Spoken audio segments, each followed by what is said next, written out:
Hello, my name's Felix Jones, and once again I'm suffering from a movie hangover, but today I'm talking about a TV show which I love, so let's do it! It's this great show about people getting superpowers from before a time when literally everybody was doing nothing but getting superpowers and things, and it was possible to make something original and different without making a huge deal out of the fact that you were making something original and different. That ain't the invisible cunt. The invisible cunt?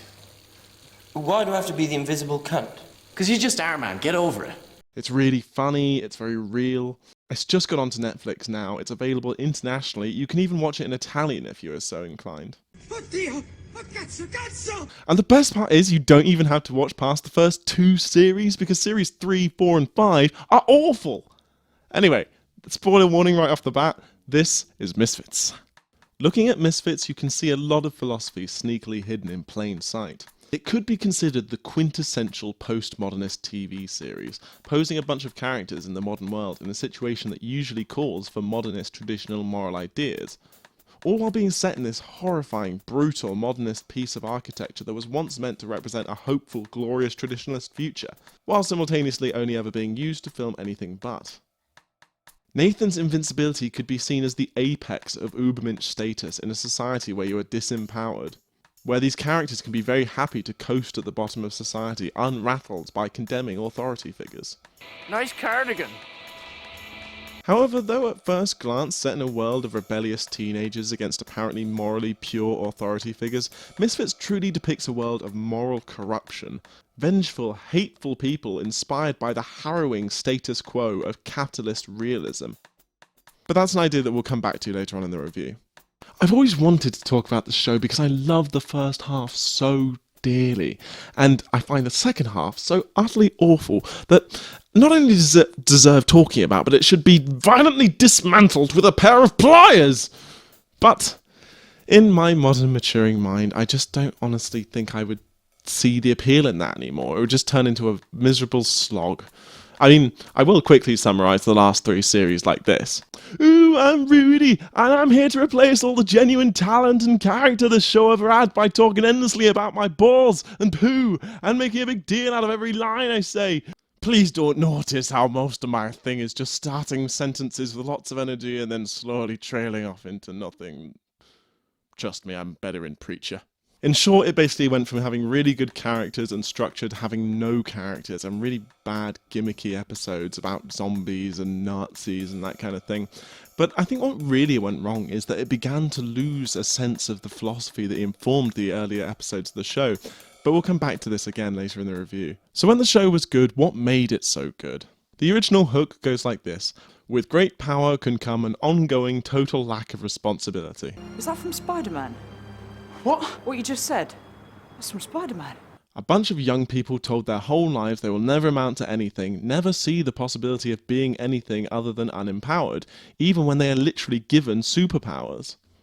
And it's so good because it can be read in different ways. Like these characters' chronic refusal to make any difference with the superpowers they have foisted onto them can be read as being really true to reality and really satisfying, but it can also be read as being incredibly infuriating. I mean, like, if Nathan and Simon were to just join powers, they could literally be unstoppable. Nathan is invincible, he could just be a decoy. Simon can sneak up on people invisible and subdue them. I mean, you could have Curtis watching on so he could rewind time in case anything goes wrong. But they never do. This satisfaction can also be read as the TV series' greatest problem in the end, since the characters, every time they flirt with morality, keep resetting and the show never goes anywhere. Or more likely, the writers just ran out of things to do with them. Alex the barman. He's got a mandrina. But this is still where the real heart of the brilliance and truth to reality that this show has comes from. These characters never seize the power that they have to do more than self-serving things because they live this life where they expect nothing but oppression. Hence their belief that they can never avoid persecution when they accidentally kill somebody in the first episode. They'll do some CSI shit and figure it all out. They won't believe us! I'll report you! Oh yeah, and who's gonna believe you, eh? You're nothing! They don't live in a world where they believe that their moral actions can have any real impact, or that they have any choice but to live in the way that they do. This is an age-old issue about the concept of how opportunities for personal morality depend on the life that is given to people by the state, as Aristotle wrote about in the Nicomachean Ethics. Political science spends most of its pains on making the citizens to be of a certain character, namely good and capable of noble acts. But this is more clearly discussed by the philosopher I referenced earlier, Mark Fisher, when he discusses the concept of reflexive impotence, which he more or less defines as a sense of powerlessness which is in reaction to an oppressive society, which leads people to just put themselves in a state of what he calls depressive hedonia. This pleasure-seeking lifestyle where people keep satisfying themselves with drugs and fast food and endless streams of media. Drugs, the sex, all that fast food. This easily summarises Nathan's lifestyle. He has been stuck right at the bottom of the pile and he has no problem with it. As I said earlier, this can be seen as a kind of Ubermensch form of liberation where he doesn't allow any kind of societal circumstances to bring him down. But at the same time, the fact that he never takes any kind of moral obligation for what he could possibly be doing, any kind of responsibility, and this leads to bad things happening to him, it could still be seen that he is ultimately running away from something. He is lacking that quality which would give him that extra power over his own existence. Fisher puts a lot of this down to young people's ambiguous structural position, stranded between their old role as subjects of disciplinary institutions, i.e. schools, and their new status as consumers of services. And that definitely rubs off on the show. The characters in this TV series from the off feel like they're fresh out of school. And that's not just because they're young. Their misfit status is based on them exhibiting social defects, which are usually associated not with a professional environment, but with the playground. There is a chav, there's a girl who thinks she's all nice, there's a rude boy, Curtis, there's a weirdo, Simon, there's a cocky one, Nathan, do you know what I mean? Mark Fisher puts a lot of this down to an absence of any real authority for young people. Either forcing people into higher education where they become students and they live this life where they can basically spend all day ditching lectures to go and get high and watch David Attenborough and nothing bad will happen, or instead just presenting them with this barren job market and telling them that they will never really achieve anything, so they have nothing to lose. This is much like how the characters treat their community service. A punishment they readily accept but don't see the point of or any weight in whatsoever. How do you think you've changed? I think I'm taller. I think the most fascinating point is that Fisher in this particular essay talks about the constant presence of earphones in young people's lives and how his own students would often have music playing on their earphones which they weren't in fact actually listening to or claim to not even be able to hear. Not only is this something frequently seen in Misfits, but in the series finale, headphones are the secret weapon for shutting out the hypnotic voice of this oppressive Christian authority figure. As Fisher puts it, a retreat into a private Oedipod, consumer bliss, a walling up against the social. This disconnection between the physical presence of the music that's constantly being played but not necessarily being listened to also references the disconnect between people's morality of what is going on with their culture and what's going on in the actual real world moment by moment physical impact of their actions. Because with the constant presence of this culture that can always be escaped to or actually can't be escaped from, it makes it impossible for people to imagine anything different for culture or for ourselves. The fact that this morality of competition, individualism and rejection of common decency is a sort of ill-trained idea spread throughout society that is not only bound to circumstance is shown best in the episode where the main characters make it big by revealing their powers, and they continue to be cruel and inconsiderate to those around them, oppressing others rather than understanding them, and even pushing one man to murderous insanity, he himself being sick of being pushed to the bottom rung. The philosophy of the first series of Misfits is pretty clear by the end. The desire for independence, freedom from oppressive morality. She's got you thinking this is how you're supposed to be. Well, it's not! If you could just see yourselves. It breaks my heart. You're wearing cardigans. Nathan, the seemingly most morally void character, proves the most morally strong, because when the world turns against him, he is the only one who comes back to take action. Admittedly in his own particular style. Right, love, calm down. This shows a strong idea that morality belongs not in forced regimes but in individuals, and that the forced regime of financial and moral destitution that the society pushes on our main characters will never make them truly lose their humanity. But taking action never becomes a strong theme in the show, apart from in the face of more obviously objectionable evil, and really only when it impacts our main characters directly. The theme of detachment due to culture and media is further explored in Simon, literally spending the entire first series putting a video camera between him and the rest of the world. Simon, supposedly the most morally aware of the group, the only one who ever becomes a real superhero, bases his morals on a fictional reality. We have to go into hiding. We assume new identities. We break off all connection with our family and friends. We wear disguises and only go out after dark. It's like in Terminator when John Connor sends Kyle Reese back in time so that he could be his father. It's like in Superman 2 when Superman gives up his powers so that he could be with Lois Lane. And fails to uphold them himself prior to power being forced upon him by a literal destiny in Series 2. You find a nice, sweet, innocent girl and you take advantage of her. Can't use a power like that. General Zod took over the world. That's totally relevant, except there ain't no General Zod. That kind of thing only happens in America. The characters don't see room for a moral compass outside of fiction. They don't consider the nature of their reality heightened enough for meaningful events and impactful moral decisions to take place in it, despite the fact that, in fact, they are making a moral decision, an important moral decision, every time they stand by and do nothing until a threat personally affects them. So how are you going to feel if we do nothing and then we read in the paper that he shot someone else?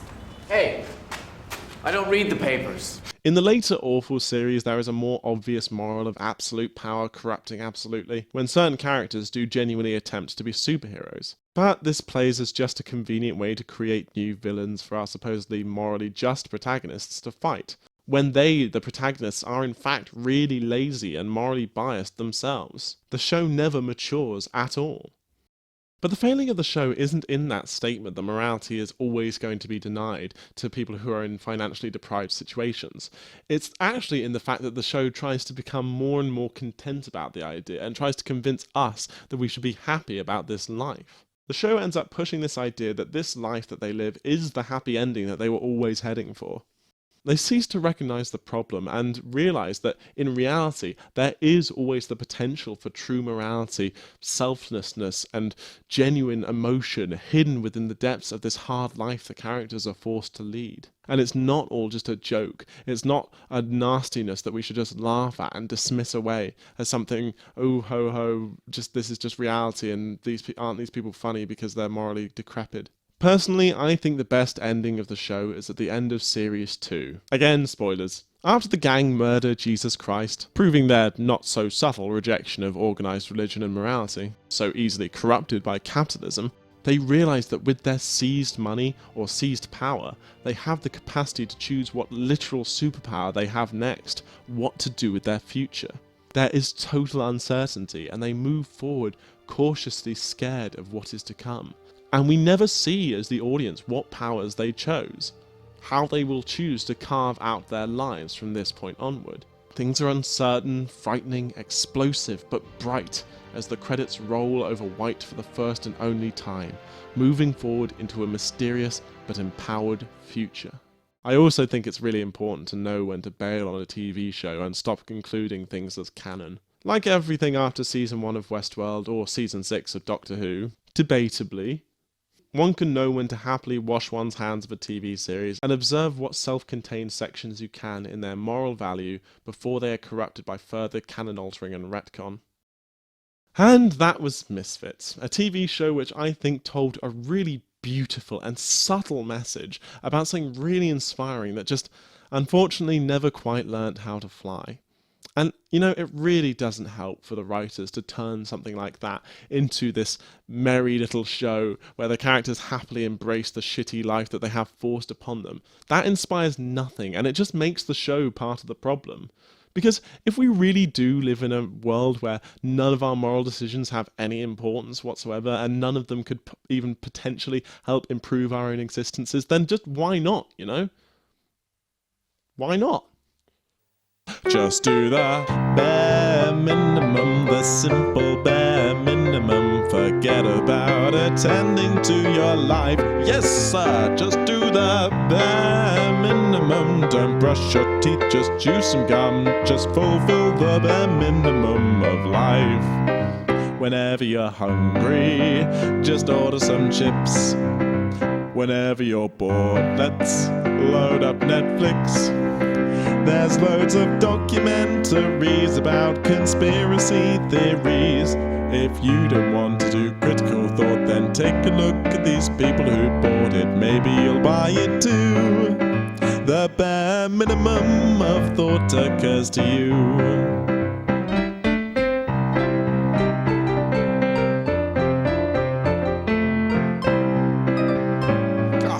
Oh, sorry, I never learned how to dance, sorry.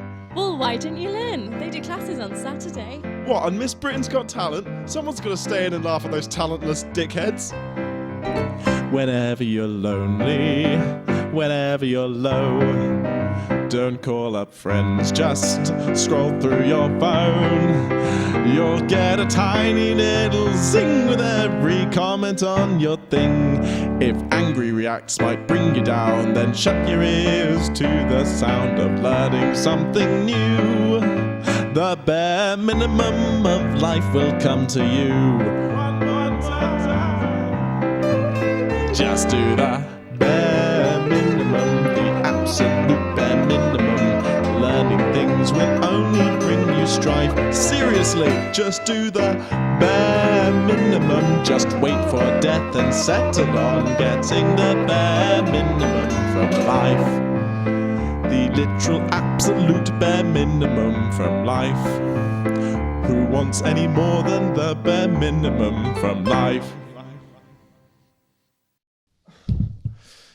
In all seriousness, the concept of having a life or being a loser is a really nasty capitalist idea that basically tries to force people to base their entire self-value around career-based achievements, when in fact there's a lot to be gained through learning things outside of your work, especially through philosophy, learning new ways of living and working out how to base your life around the things that you find valuable.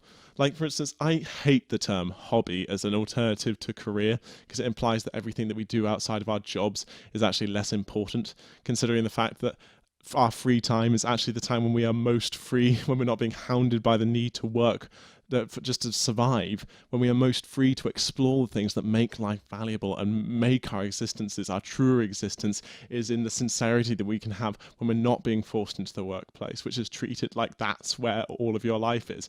It's absurd. And obviously, not everybody has the time. They feel like they don't have the time to pursue a hobby, but I think it's important not to resign ourselves to that. And those of us who do have the time, we can be of help. We can help people out, we can help create progressive ideas, and even, hopefully, help fight the powers that be, sucking all of our time away. My name is Felix Jones, and thank you for joining me.